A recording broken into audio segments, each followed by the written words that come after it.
Hello and welcome back. I want to give you an example of a very particular and important application of partial differential equations and variational formulations in image processing. And this will put together some of the concepts that we have just learned in a very, very simple fashion. So what we're going to do is we're going to do histogram modification with partial differential equations. We know how to do histogram modification. We have learned that a few weeks ago. Now I'm going to show you how to do that with partial differential equations. The basic idea is, as we always do with partial differential equations, we want to deform the image towards a certain goal. In particular, now we want to change the contrast. We want to deform the image in such a way that improves the contrast. And we can start thinking about how to do that. If we understand partial differential equations, we want to stretch the gray values of the image. Now, how we're going to do that? In this particular case, we're going back into histogram modification. We know how to do that.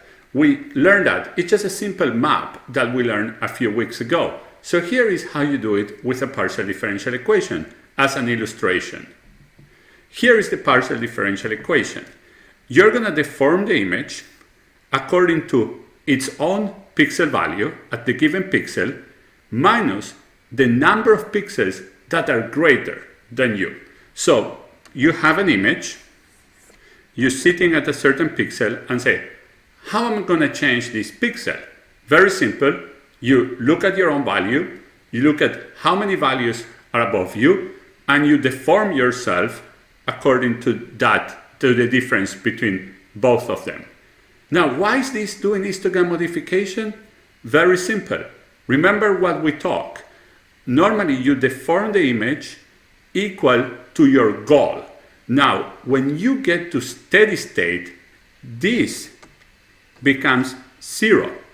So the image becomes equal, the pixel value of the image becomes equal to the number of pixel values above your own value.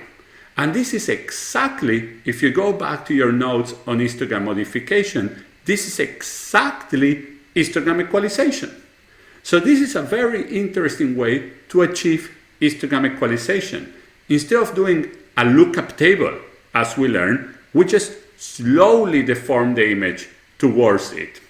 Now you may ask yourself, why do I have to implement a partial differential equation that is computationally more expensive than just doing that lookup table? There's a couple of reasons. One, pedagogically, I'm giving you this as an example of a partial differential equation achieving something that we want to achieve, like exactly the condition for histogram equalization. Now, there is another reason. You might stop this deformation at any moment. In histogram equalization, you do the map. There is no intermediate solution. If that was too much contrast, then you are in trouble. There is no way back, either the original image or that. Here, you can start stretching your histogram, start moving towards histogram equalization, but you can stop before you finish that if you're already satisfied with the result, or even if that result is better than going all the way to histogram equalization. So those are examples of why you might want to do a partial differential equation instead of a lookup table. Now, of course, in the same way that you can do partial differential equations, you can try to do this contrast enhancement by solving a variational problem. And here is an example of such a variational problem. Again, the art here is for you to start putting terms in the variational problem that will help you to achieve your goal.